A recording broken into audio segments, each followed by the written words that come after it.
totoo. Maging in sa mundo ng negosyo at propesyon. Huwag magpahuli sa mga latest trends ng iba't ibang industry. Alamin ang gabay sa tagumpay ng ating mga panauhin. Ating pag-usapan ang mga yan dito sa Patok. Patok, may oportunidad sa bawat katok. Programang hatid sa inyo ng DZAR 1026 Sunshine Radio. Patok, ating pakinggan ng iba't ibang kwento ng buhay. Istorya ng mga simpleng individual na magbibigay inspirasyon at motibasyon. At narito na ang ating mga kapartner na Kapatok Pa.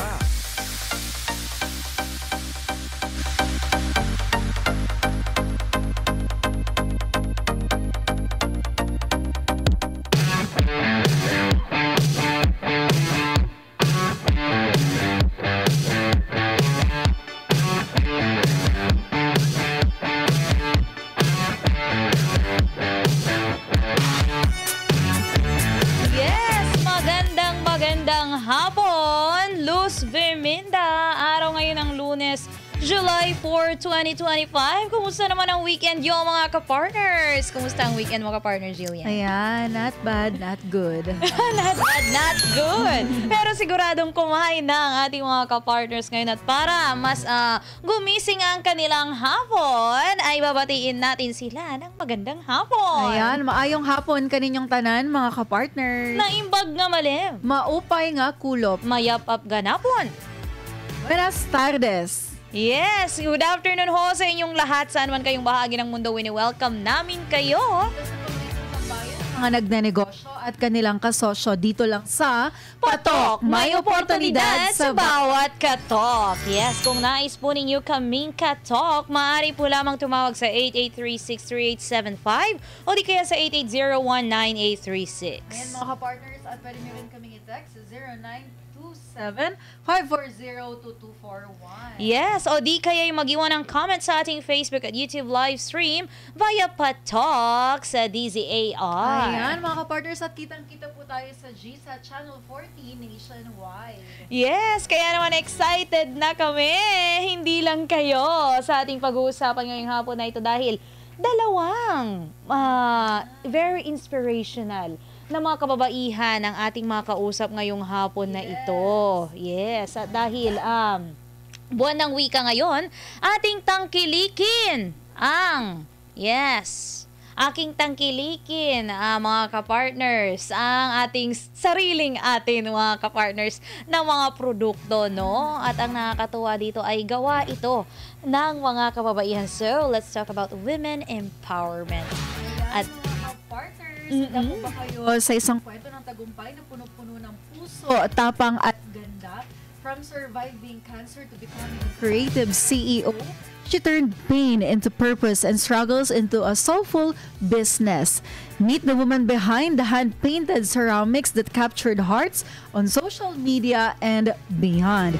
An expert by profession, an animal advocate by heart, and a true hustler in life. Let's welcome the founder La Ceramica Trading, walang iba kundi si partner Brenda Basashi. Ayan, good afternoon po. yes. Basta. From cancer to CEO, the unstoppable rise. Meron ho silang pagkataon upang bumati sa ating mga manood at sa mga nais din ho nilang pasalamatan, especially those who are with you behind the scene. Yes. Thank you for having me here. First of all, I'm gonna say hi to my mom, my sister, and my husband, and sa mga staff ko. Jamie, Justin, Virgie, Michelle, and JR. Hello po. And to my customers. Yes, very Latina si Ma'am. Thank you. Super Latina. Yes, para tayong nag-i-interview ng Asia's Next Top Model, mga ka-partners. Yes. How to be you po? Ano po yung sekreto nila, Ma'am? Sunshine. Yes, sunshine. Yeah, Ano I ang like sekreto vitamin nila? D. Vitamin D. Sleeping 8 Oo. hours a day. Kami, sunburn lang. Hindi na sunshine, ayan. Alright, so La Ceramica, from cancer to CEO, paano ho kayo naging isang cancer survivor? Maaari nyo po bang ma-share ang inyong journey sa ating mga live viewers? Yes. Back when I was 24, this was like 11 years ago. Yun, na-diagnose po ako ng thyroid cancer. So yun po, medyo down spiral talaga yung buhay ko that time. And then mga 1 year, 2 years po ako na parang walang work and just striving, trying to be healthy. Yun po yung medyo way back sa cancer survivor. 10 years naman po ako na complete remission. But every now and then I have lab results, lab test, just to maintain and to check your health. Wow. So, paano nyo ho napagsasabay yung pagiging full-time IT professional and then pagiging entrepreneur? Ayan ang mga napakagandang ceramics na ito na nasa harapan natin ngayon. I think time management is very important. So, I delegate the task. So, I have staff. I have my manager. I have other people behind me na hinahire ko. Before, I was very hands-on. Gusto ko ako lahat. But now, I'm buying back my time. So, I delegate it to my staff also. But with monitor talaga and supervision from me. So, kaya, tapos on the side, I'm a consultant. I'm an IT professional. So, I'm an automation developer.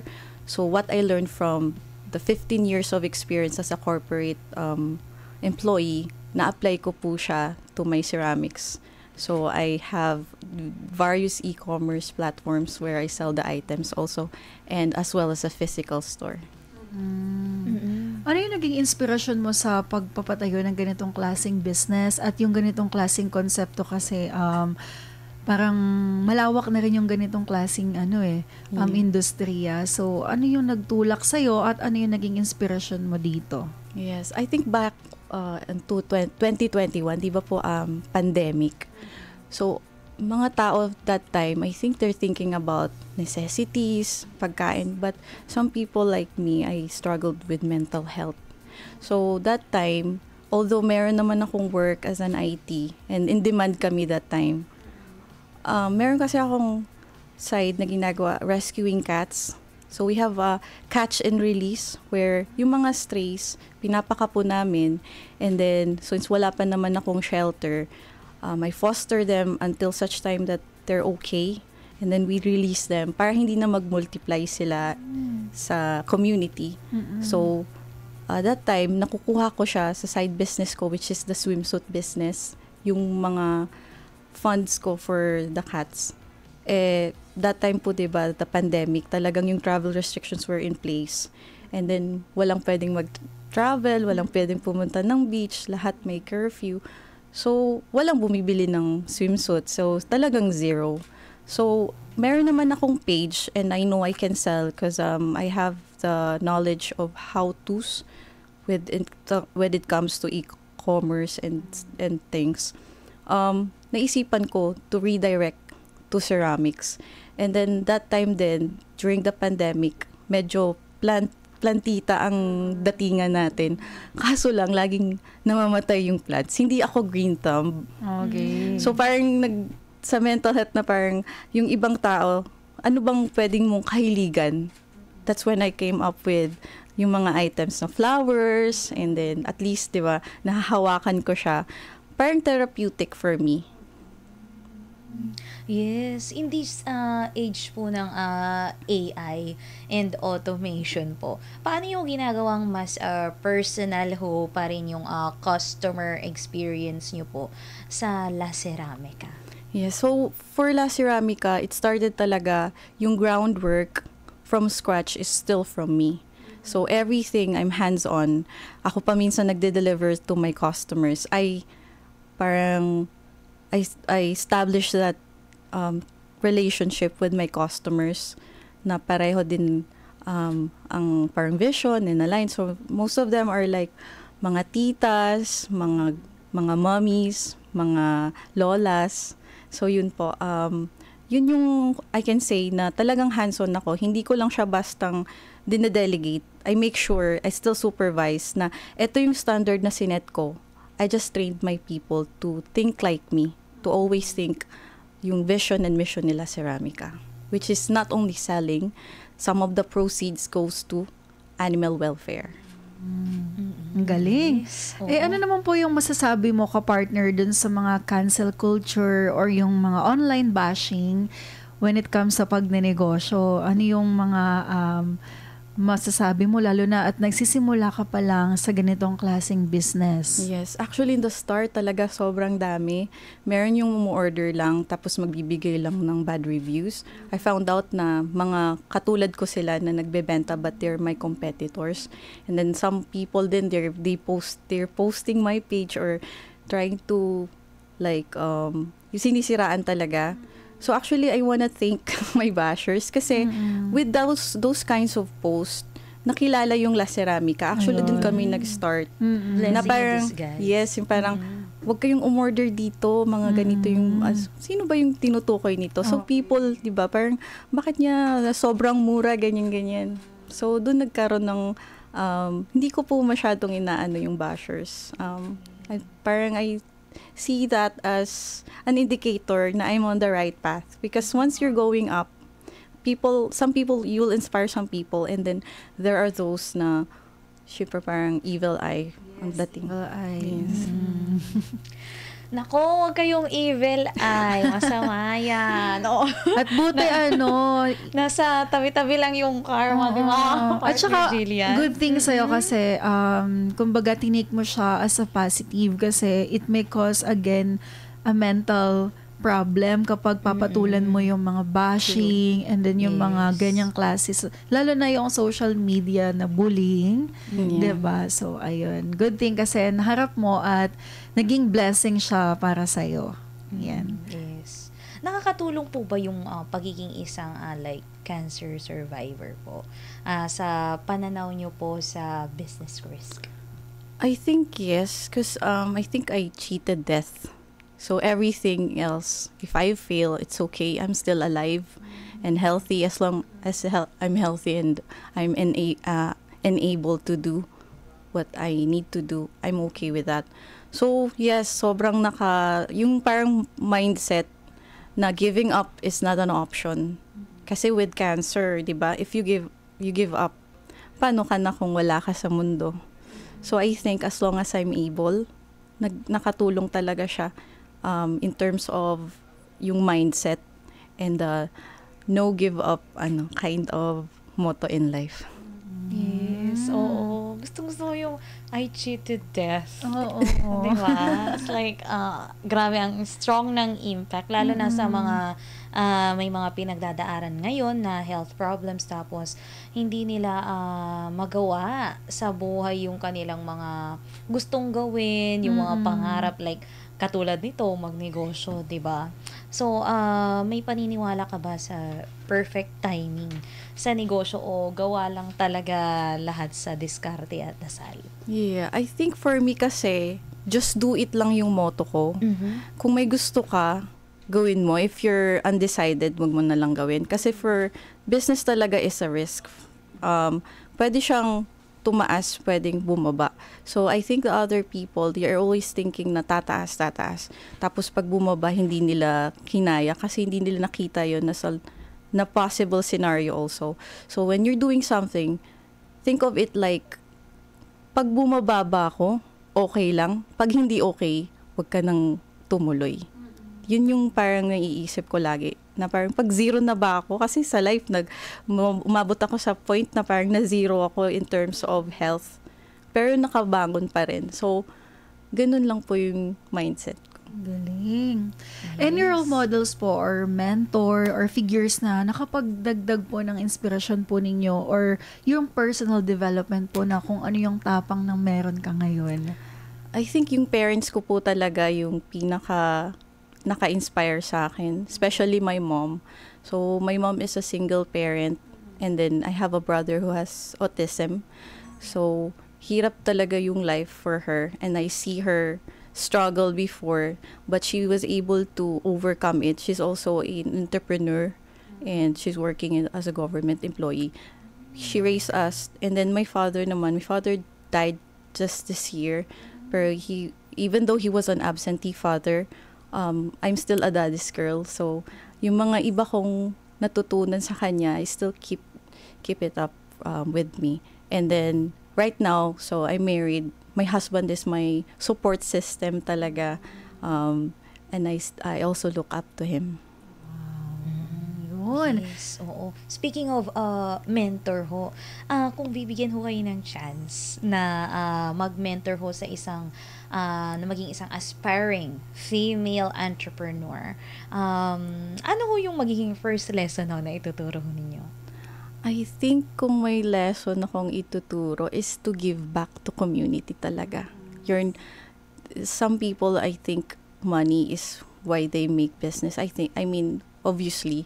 Pero I also believe na if you give back to the universe, I mean, if you give back to community, the universe will reward you 100-fold. So, Yes, parang yung golden rule natin, no? What you do to others. Ayan. Do not do unto others what you do not want others do unto you. Ayan, mga kapartners. At saka yung ano niya, yung pagiging animal lover mo, no? Very siya, inspiring din siya kasi syempre hindi kasi lahat ganun. So aside doon, may mga philanthropic or community services na you are involved in. I'm involved in MRR of Cats of MRR. It's a small community, but it's spay and neuter talaga for cats. We I think 50 cats were neutered and spayed from this program. Ako po yung founder before, but now there's a group na mas nagvo-volunteer with that. From time to time, kasi medyo busy kami, I still do like stray cats. Pino-foster ko pa rin. Tapos, ayun, meron akong dedicated na tao for that na magpapakapon, ganyan. Tapos, yun po, mag-aano lang po, donations sa mga different various animal advocate groups din po. Dumako naman tayo sa kanyang pinaka-business. Bakit nga po ba La Ceramica yung name, and paano ko kayo nag-turn out sa kanyang klase ng logo? Yeah. Ito kasi, parang medyo 3 o'clock.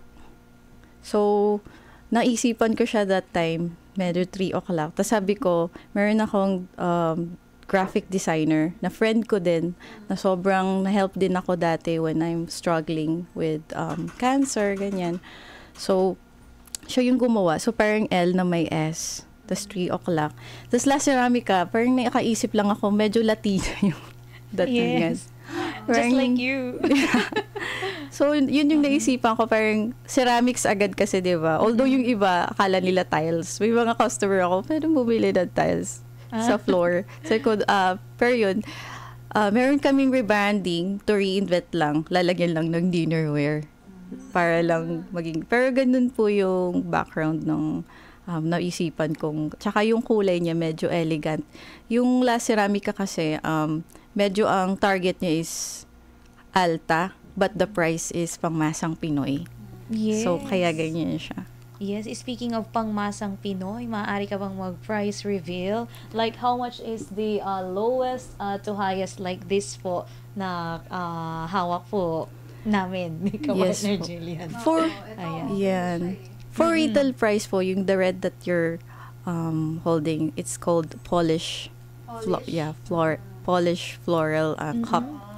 That one is our random ceramic floral design cups. Magkano siya?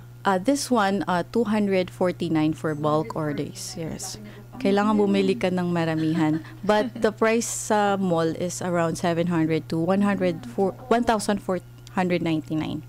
At And, least ilang piraso yun, yung maramihan? 20 to 50 pieces. 20 to 50 pieces.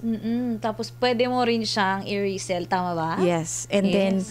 pwede siya sa oven, sa microwave, and dishwasher safe na din po siya. Yes. Yeah. Oo. Mag-resell ang isang tao, magkano ang reseller's price po? If ever may gusto or may interesado pong mag-resell nito. Yes. That one po, halimbawa, sobrang dami talaga, 500 pieces. It can go down as much as like 179 each. Wow. Okay. How Negotiable about pa. yung plate? The plate is 249 pesos. And po, yes. Okay. Yes. Ang Ang ganda gandang niya. kumain sa ganyan yung presyo nung Yeah. kinakain. Oo. May mga ibang customers kami. Sis, ano lang yung ulam ko, tuyo. But ang sarap kumain dito, pansit canton, ganyan. Ay, Pero ang sarap yung kumain. Tama. Ito, Yes. since nasa digital age na tayo, paano mo ngayon minamarket ito? Since, syempre, sabi mo kanina, may mga online platform ka. So, malakas ba kayo sa online or do you have your physical store? Yes, talagang online shop kami. So, Okay. Shopee, TikTok, and Lazada, tas Facebook. Pero meron din kaming physical store kasi yung iba kasi, pag makita mo in person, doesn't do justice minsan kasi di ba there's a weight to the item tapos made of stoneware siya, hindi siya hollow ceramics na chalk. So yung iba gusto talaga nilang makita in person kasi bibili daw sila ng 500 pieces. And I can feel for my customers na 500 pieces, hindi mo naman alam kung anong klase ng item yun. Okay. So now we have a physical store where my the bulk orders will like the customers that wants to be a reseller or will buy in bulk can go and visit. Ang galing. Na parang nagsisilbing showroom po. Oo. Yes. Paano po ba kayo matagpuan dyan? Paano kayo mapupuntahan and makontak po? We'd like to share your contact details po. Yes. Also, La Ceramica is located at 8095 second floor of South Ridge Road, Magsaysay Road in San Pedro, Laguna po. Sa Laguna pala kayo. Napakalapit lang pala. San Pedro, Laguna. Oo, Yes. ayan. So, eto ka-partner, ano po yung mga advice po ninyo sa mga aspiring entrepreneur po natin? Most especially yung may mga may kapasidad, may kakayahan na magnegosyo kasi unlike sa'yo, di ba, meron kang, kumbaga, you're a survivor sa cancer, pero you're still able na magkaroon ng side hustle or yung ganitong pagkakitaan. How much more dun sa mga may kapasidad? Ano po yung masasabi nyo sa mga kabataan natin na gusto magnegosyo pero walang kakayahan or may mga hesitation, lalo na dun sa mga takot mag-take risk? Yeah. For me, just do it. Pag may gusto ka, gawin mo. Sometimes, hindi siya comfortable and then you're scared to do it. But yeah, just do it. For me, growth is really uncomfortable. So if you're uncomfortable, maybe it's something that you should pursue. You're not in their comfort zone. So I think yun lang, to really just do it and take calculated risk. But if you go and fail, try to reinvent, adapt, and adjust. And yun. Magagawa mo pa rin. Speaking of growth, ano ho yung masasabi ninyo sa tinatawag na power ng intuition ho sa pagnenegosyo or sa pagpili ho ng mga taong pagkakatiwalaan? For me talaga, it's a hit or miss people. Meron din akong mga staff before na nagkamali ako ng pag-hire or mga ganun. And I give chances to them before kung they're not aligned with me. So I think number one is you really need to know your staff. And then, are you aligned with the vision of the company or the business? That's one thing. And before I give a lot of chances, but ngayon pag nakikita kong we're not aligned, I fire immediately. Kasi time is also, the training. Pag nakikitaan mo na parang, ay, hindi pala siya swak. Tanungin mo na, are you happy? Because I'm very, particular if the person or my people are happy with yung pagtatrabaho. Kasi hindi siya, mayroon siyang personal touch di ba? Parang ceramics. Hindi mo siya pwedeng ipagkatiwala na magbenta ka na dyan. Dapat alam niyo yung ginagawa niya. Dapat aligned kayo. Tama. Yes. Ilan na nga ba yung mga taong pinagkakatiwalaan sa ngayon ni ka-partner Brenda po? So I have core employees na pwede kong sabihin na talagang hinuhone ko para mag-level up. Right now, I have 6. 6 pa lang. Kasi ang iniisip ko, I don't need a lot. I need core people na will help me achieve my goal and aligned lahat. Yes. Would you like to give a message to them right now? Maybe they're watching po online. Those 6 core people po na napakaswerte to be a part of this kind of business. Yes. Hi guys, La Ceramica people. Ayun, mag-pack lang kayo today and i-deliver nyo yan on time kasi babalik kami bukas and busy ulit. And kakain tayo again. Diba? Yung pinakagusto kong part. Napaka-chill ni Kakain Ma'am. daw kayo. Per-record nila yun, ma'am. Sinabi mo. May ebidensya. Yes. Galing, no? Ito, ma'am, nakita ko kasi napaka-chill mo, no, as an owner. So, ano po yung mga kapamaraanan po para i-manage nyo po yung mga tauhan ninyo?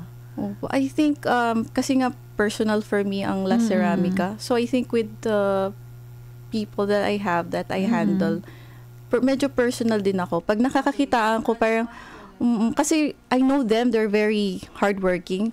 Pag medyo parang tinatamad si JR ngayon na.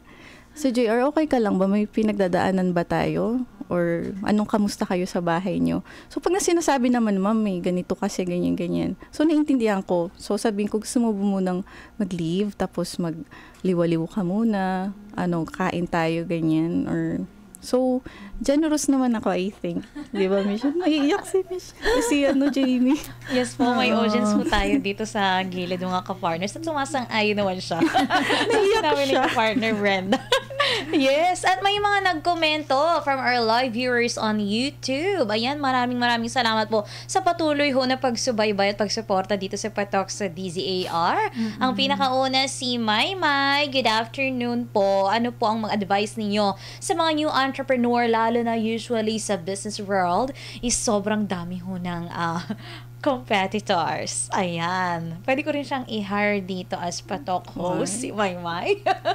Alright. Yeah, for me is knowing your target market. Yes. You can sell anything sa digital. And then later on, pwede ka nang mag-expand. Or if you want to have a physical store, so mag-start ka small, it's okay. And then, yun, digital world talaga kasi ako. Kasi nag-start lang ako isa lang. Tapos mayroon na akong staff na nagpapack. And then after that yun, 1, 2, 3, 4, 5, 6, and counting kami.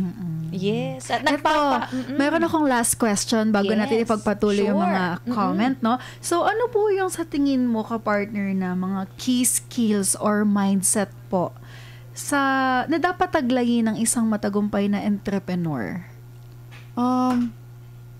Kasi hindi ko siya kasi parang lagi lang akong nag-work. I don't see myself actually na parang CEO or business owner. Parang nakikita ko kasi ng mga staff ko, nagmamap din, nagpa-pack.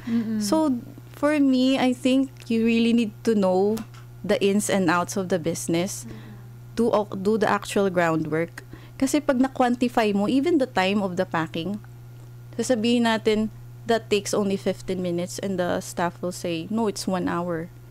I can do it in 15 minutes. I know the ins and outs of my process and system and the procedure. So, pag alam mo yun, hindi maiiwasan natin. Mako-quantify natin lahat. So, yun yung for me na dapat mong... Yes, ang galing, no? So, kailangan mo talaga maging hands-on, no, sa negosyo. Dapat ikaw muna yung unang sumabak doon para hindi ka maloko ng mga empleyado Yes, mo. papaikot-igutin ka kasi nila. Yeah. Oo. You should know them. You should know more than them. Kasi ikaw, i-delegate mo lang what you know. Ayan. Yes, tama. Ayan. At napakarami ko nating natutunan. Unang panauhin pa lamang yan, mga kapartners at kapatok dito sa Patok sa DZAR. Pero grabe, nag-overflow na ang mga shared inspirational stories at mga natutunan natin sa pagnenegosyo. Especially, tumatak sa isip ko, ka-partner Jillian, yung I cheated death. Oo. Yes, at 30 minuto makalipas po ang 1:00 ng hapon. Magbabalik po ang programang Patok, may oportunidad sa bawat katok. Huwag bibitiw, magbabalik ang Patok sa DZAR 1026 Sunshine Radio.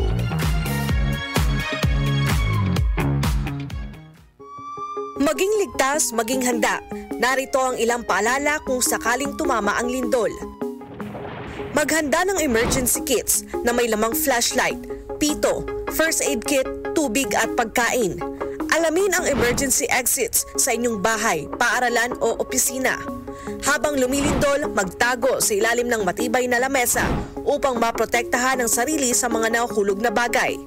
Lumayo sa mga bintana at mabibigat na gamit na maaaring mahulog. Kung ikaw ay nasa labas, lumayo sa mga gusali, puno o poste na maaaring matumba. Kung ikaw ay nagmamaneho, itabi at ihinto ang sasakyan at lumabas. Pagkatapos ng lindol, gamitin ang hagdan sa paglabas ng gusali at huwag gumamit ng elevator. Maging alerto sa aftershocks at manatili sa open space kung kinakailangan. Maging ligtas at maging handa sa anumang sakuna. Ang paalalang ito ay hatid sa inyo ng SMNI.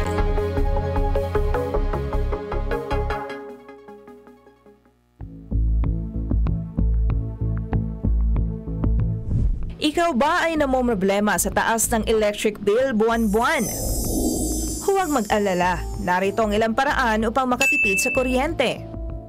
Patayin ang mga ilaw at appliances kapag hindi ginagamit. Sa halip ay gumamit ng natural na liwanag upang makatipid sa kuryente. Tanggalin sa saksakan ang mga appliances kung hindi ginagamit. Iwasan ang paggamit ng maraming appliances ng sabay-sabay. Gumamit ng LED bulbs. Ito ay mas tipid sa kuryente kumpara sa mga incandescent at fluorescent bulbs. Regular na linisin ang mga appliances tulad ng electric fan, aircon vents at refrigerator. Magkaroon ng takdang araw sa isang linggo sa pamamalansya at paglalaba. Gumamit ng energy-efficient appliances. Tandaan, maging wais sa paggamit ng kuryente upang makatipid para mas gumaan ang buhay. Ang paalalang ito ay hatid sa inyo ng SMNI.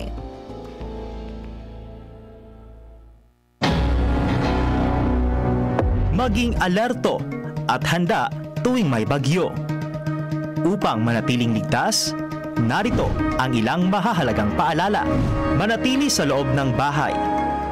Iwasan ang paglabas, lalo na kung malakas ang ulan at hangin. Mag-imbak ng pagkain at malinis na tubig. Maghanda ng emergency kit. Manatiling updated sa lagay ng panahon. Maghanda ng mga flashlight at extra baterya. Panatilihing fully charged ang iyong cellphone. I-secure ang mahahalagang dokumento sa waterproof na lalagyan.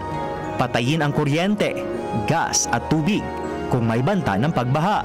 Alamin ang iyong local emergency hotlines. Putulin at tapyasan ang mga sanga ng puno na maaaring mabuwal sa malakas na ulan at hangin. Lumikas agad kung inabisuhan ng mga otoridad. Maging ligtas at maging handa sa panahon ng kalamidad. Ang paalalang ito ay hatid sa inyo ng SMNI. Patok! May oportunidad sa bawat patok!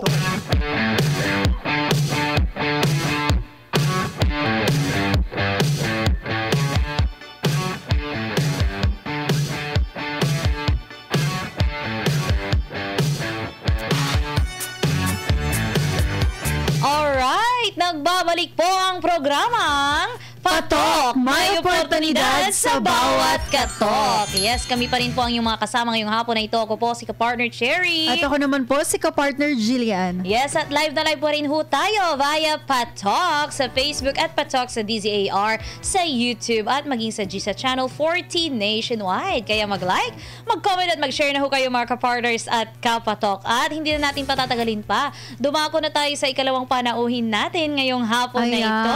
Yes, ahead, mga ka-partners, get ready to meet a woman of elegance, heart, and heritage. Ayan, she studied fashion in Barcelona, pero ang puso ng kanyang negosyo ay galing sa simpleng tahanan sa Bukawi, Bulacan.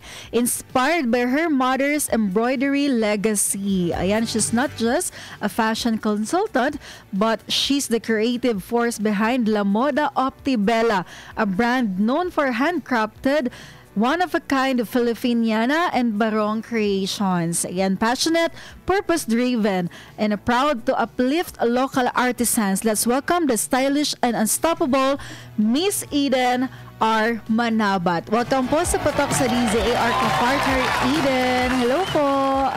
Hello, good afternoon. Can you hear me well, ma'am? Yes. Yes, we can hear you well. Miss Cherilyn and Miss Delian, hello. Good afternoon sa inyong lahat. Yeah. And doon sa lahat ng viewers ng Patok. Good afternoon din po. Yes, Yan. from zero to CEO, ka-partner Eden. Kumusta naman ho kayo dyan sa inyong kinaroroonan ngayon?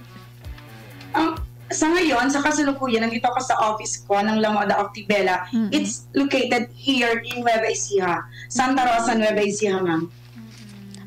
Napakalapit lang pala dito. Oo. Kaya pala nag-online lang si ma'am. Yes, kaya via Zoom tayo ngayon mga ka-partners. Alright, so sa Nueva Ecija pa po si ka-partner Eden. Ayan. Bakit ho sa dami ng pwedeng inegosyo, bakit ho ito yung naisipan nilang negosyo at bakit ito ho yung pangalan ng kanilang negosyo? Yes. Okay. So, right, ma'am, before, diba tayo kaming mga business owner or yung ibang business owner, diba? First, magta-try tayo ng ibang business. And then, if we will not be successful on that other business, so already si plan B. So sabi ko nga, tapos ko na si plan A, plan B, plan C. Naku, Diyos ko, baka matapos ko yung alphabet. So sabi ko, why not yakapin ko yung pinagmulan ng mga burda and ng mga kahit. Since I've raised by my parents in Bocaue, Bulacan, so nandoon po yung mga burda noong araw. And kami ay napalaki, we were raised through pananahik ng mom ko and pagbuburda. So, and in the year 2006, I've studied in Barcelona, Spain for professional fashion styling and image consultancy. And then I was hired in Moscow and doon ko siya ginamit. So, I am thinking like, bakit hindi ko gamitin yung skills and yung napag-aralan ko with regards to creations or designing clothing. And during that time, eto na, sabi ko, before, I used to help my mom sa mga burda like ng mga boleros that we have now. So sabi ko, why not Pilipianas na lang? And gusto ko din tulungan yung mga Filipino artisans na mag-showcase yung kanilang mga talent. So if this will gonna be my business, ang daming tao sa likod ko na pwedeng tulungan. Ayan. Ito ka-partner, ano po yung pakiramdam no, na makita ang mga gawa mo? Especially pagsuot na ito ng ating mga kababayang Pilipino, most especially yung mga nasa abroad. Yes, ma'am. Actually, sobrang priceless, no? Yes. And hindi naman tayo yung tipo nakikipag-compete kasi as long as ako kasi I never run out of ideas. So, I love designing talaga. So, ano yung naisip ko, ilalatag ko yun doon sa aking creation. So, the moment na alam ko na naisuot na siya abroad, na mga even foreign people, ng ating mga kababayan sa abroad, even politicians. So, of course, ang sarap dun sa pakiramdam. Yung puyat mo, parang sobrang mas bayad pa sa dilang bayad kasi grabe yung pakiramdam talaga. Oo. Wow. Siyempre may mga original designs no si ka-partner Eden.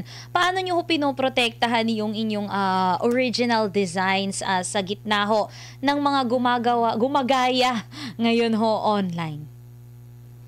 Actually, ma'am, we are on the process of the IPO sa company. But then, I am sure, ma'am, we have this, meron kaming certain, ma'am, na something like palatandaan doon, ma'am, sa aming mga creation. Like, we know, halimbawa, like Solia, we know how many number of stitches yung nagawa doon.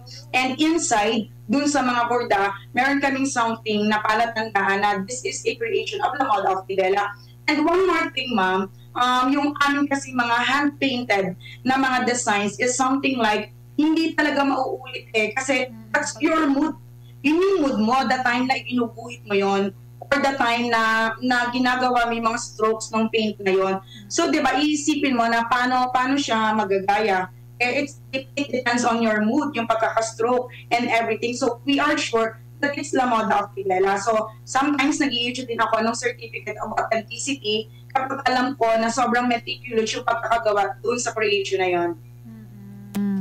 Tama, no? Kasi kapag hand painting, talagang unique po yan. Ayun. So, ito po ka-partner, ano po yung masasabi mo na isang piece or yung isang design na nakaka-proud para sa part mo? Ano, meron po ba? Yung pong mga hand-painted po namin. Hand-paint, oo. So, and then I have something like, let's say for example, this piece. I want to show you this piece. For example, like this one, I specially created like limited collection of this one. So I can put your photo here. Okay. And then we can paint it there dun sa pinaka-bolero. So this kind of bolero is inilabas ko siya in honor of those mga empowered women. Of course, I'm considering myself as an empowered woman. So gusto kong ma-honor, bigyan ng honor yung mga empowered women natin na they are wearing that kind of bolero po na wherein yung face nila is designed doon sa front ng kanilang kasuotan. Yes, at panahon na rin ho ngayon, no, ka-partner Eden, ng fast fashion na tinatawag. Paano ho ninyo naipapaliwanag yung halaga ng handcrafted po na at custom pieces po? The handcrafted custom pieces, ang lagi na lang namin ini-instill sa mind ng aming mga buyers, ng aming mga clients is yung puso mo to help.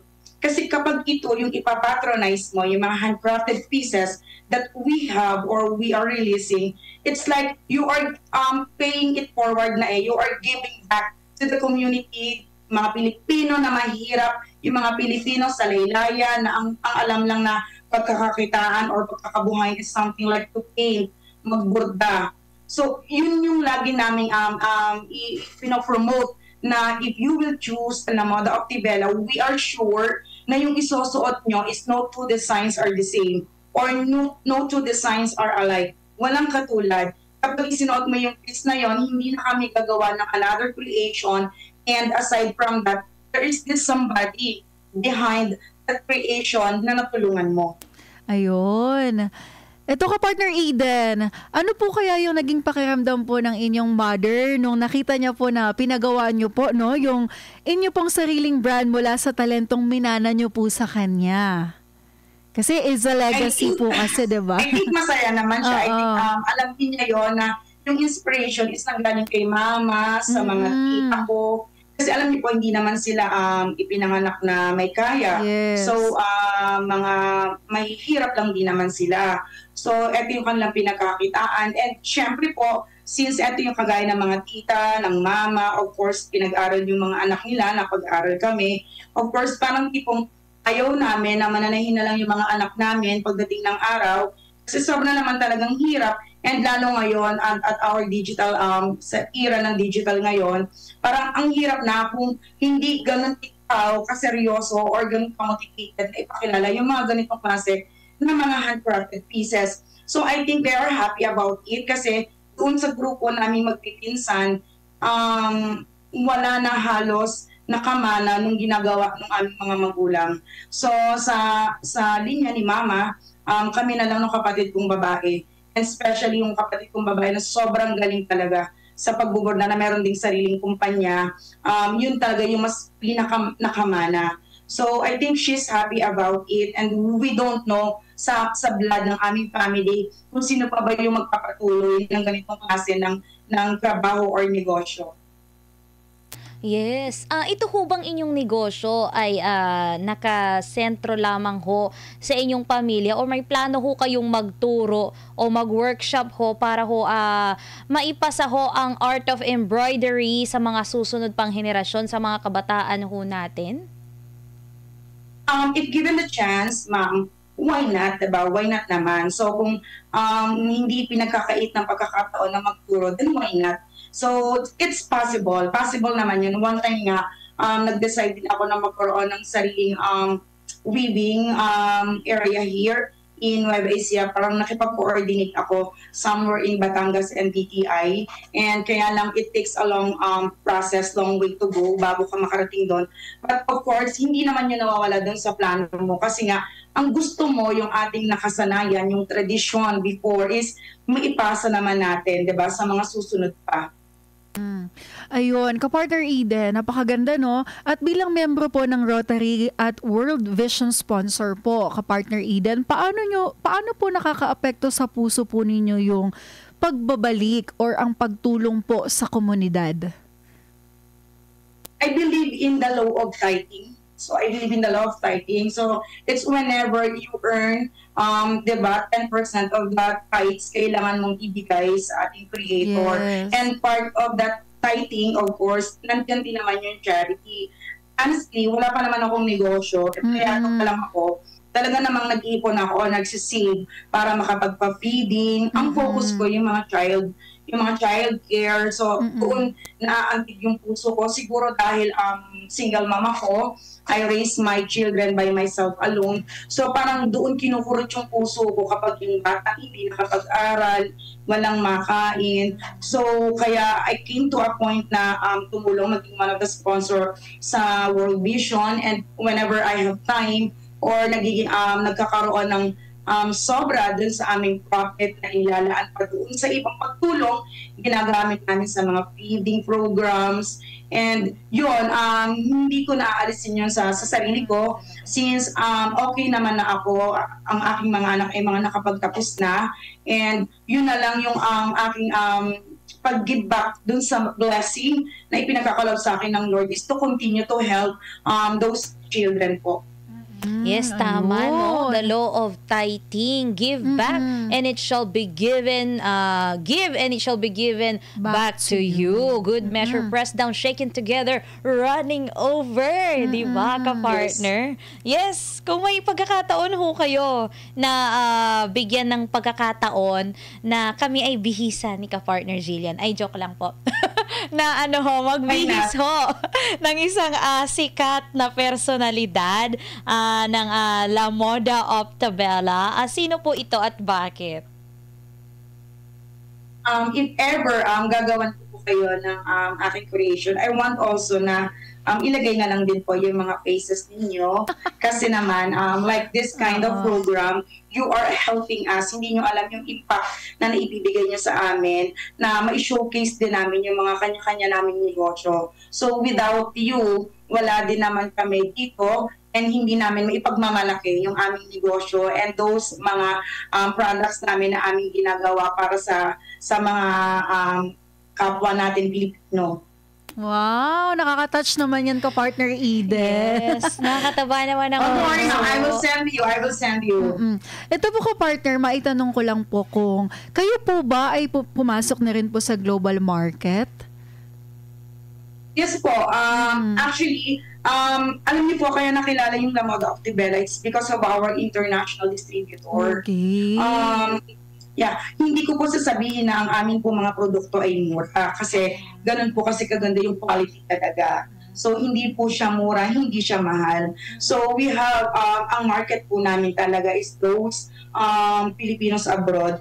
And ang una kong ginawa is to market it internationally. So, marami po kaming satellite international distributor sa iba't ibang panig ng mundo. And I am very thankful to them kasi sila naman po yung nagpakilala ng aking mga produkto. Unang kumalat ito sa iba't ibang bansa bago pa po ito sa atin sa Pilipinas. So, very thankful ako dun sa mga tao behind La Moda Optabella. And hanggang sa ngayon naman po, ay pinapatronize ang aming mga produkto sa iba't ibang panig ng mundo. Yes, ito ho ay isang napakalaking karangalan ho para sa amin ni ka-partner Jillian na makapagsuot ng creation ni La Moda Optabella, especially sa ating mga news anchors and reporters, no, dito sa SMNI, lalong-lalo na pag maipapakita ho nila ito sa buong mundo. At syempre dahil buwan ng wika ngayon, ka-partner Eden, ano ho yung mensahe ho ninyo sa gusto ho ninyong iparating sa mga kabataang Filipino tungkol ho sa halaga ng pagtangkilik ho sa sariling atin? Yes po, sobrang halaga na tangkilikin natin ang ating sariling atin, yung ating pong mga local products. di ba't isinashowcase na rin natin sa iba't ibang bansa.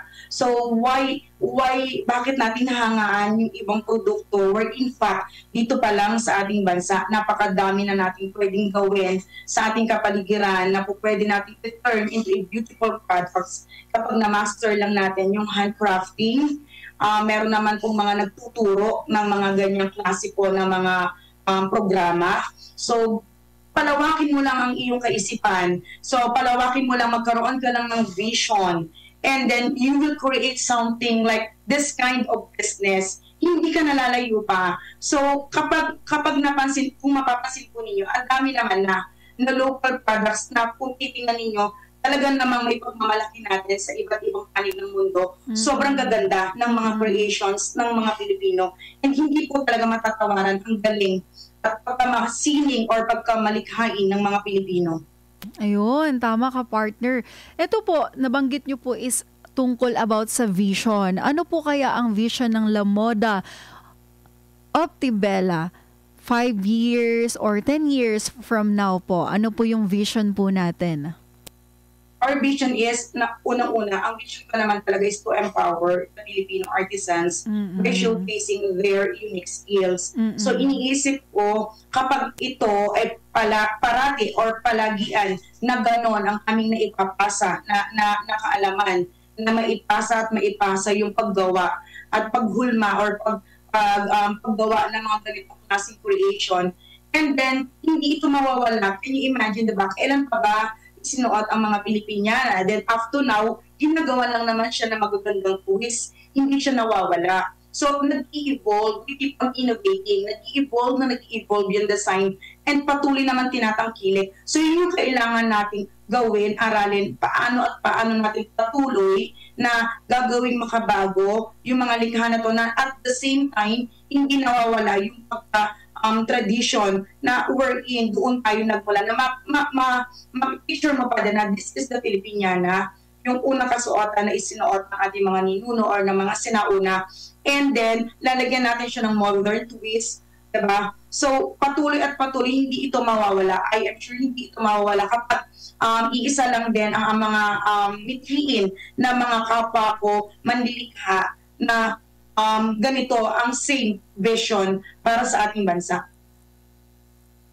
Napakaganda ng visions ho ni ka-partner Eden ng La Moda Optibella. Ayan na ipagpatuloy na ipakita ho sa lalong-lalo na sa mga kabataan, no, na patuloy na tangkilikin ng sariling atin, yung pinagmulan ng ating mga kasuotan ay patuloy pa rin na maisuot at lagyan lamang ito ng twist. Looking forward po. Excited na ho kaming ma-meet ho kayo in person, no, ka-partner Eden. Baka meron din ho silang plans na makapagtayo at least showroom dito ho sa Metro Manila.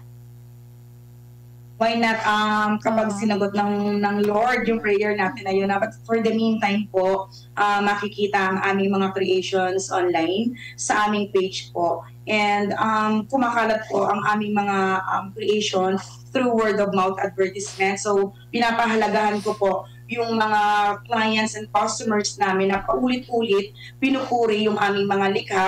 Reason why patuloy at patuloy din po ang nag-multiply o dumadami po yung mga tumatangkilik sa aming mga gawa. So, if given the chance po na magtayo tayo ng another branch like in Manila, then why not po, yayakapin po natin yung plano na yon or yung answered prayer na ibibigay sa iyo, yung tugon sa panalangin natin.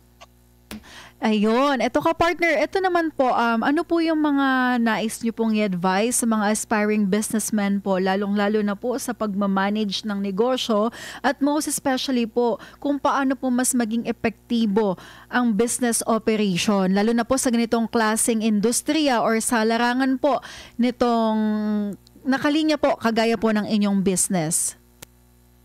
Okay.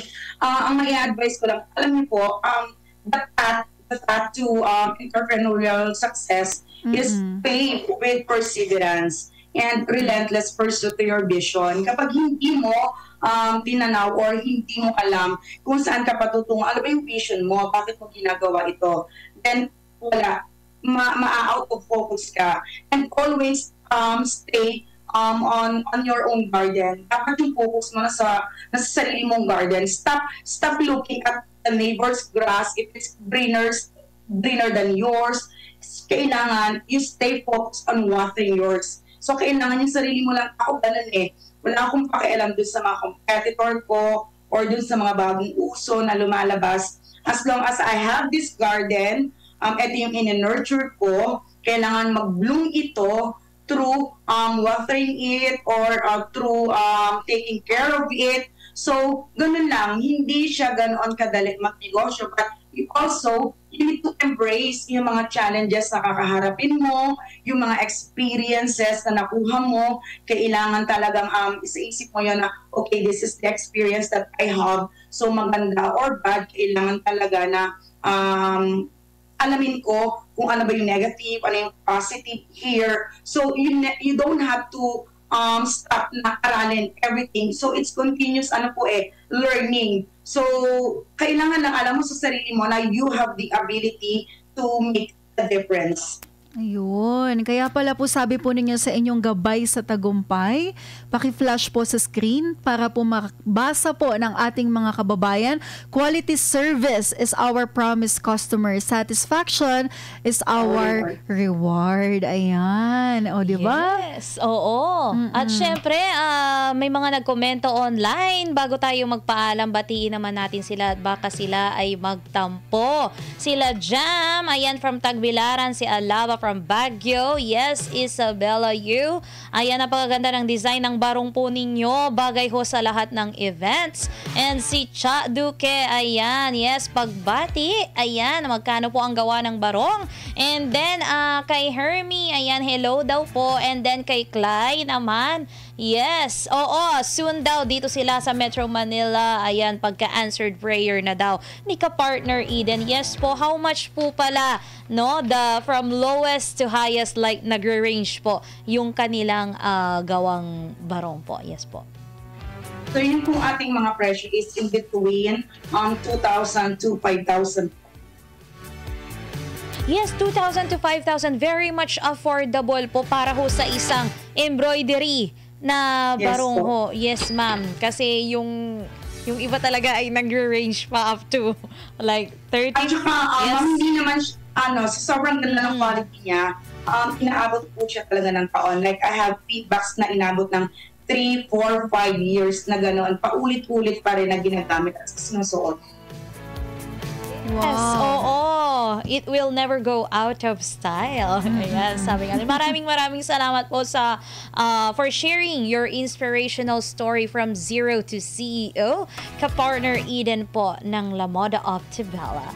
Ayan. Alright. Kaya kung meron kang kwento na alam mong papatok at tatatak sa isipan ng bawat Pilipino, abay, wag niyong itago kundi dapat ito'y inyong ibahagi at ipatok na yan. Bago tayo magpaalam, laging tandaan ang sinasabi sa Proverbs 10:4. A lazy person will end up poor, but a hard worker will become rich. Nagpapahirap ang katamaran, ngunit ang kasipagan ay nagpapayaman. Ayan, ako po si ka-partner Jillian. Ako naman si ka-partner Cherry. Magsalo-salo ulit tayo bukas. Sa kaparehong oras at himpilan dito lang sa Patok! May oportunidad sa bawat katok! Inyong napakinggan ang iba't ibang kwento at kaalaman dito sa programang Patok. Hanggang sa muli, magsama-sama ulit tayo tuwing Lunes hanggang Biyernes, 1:00 hanggang 2:00 ng hapon. Dito lamang sa DZAR 1026 Sunshine Radio Manila.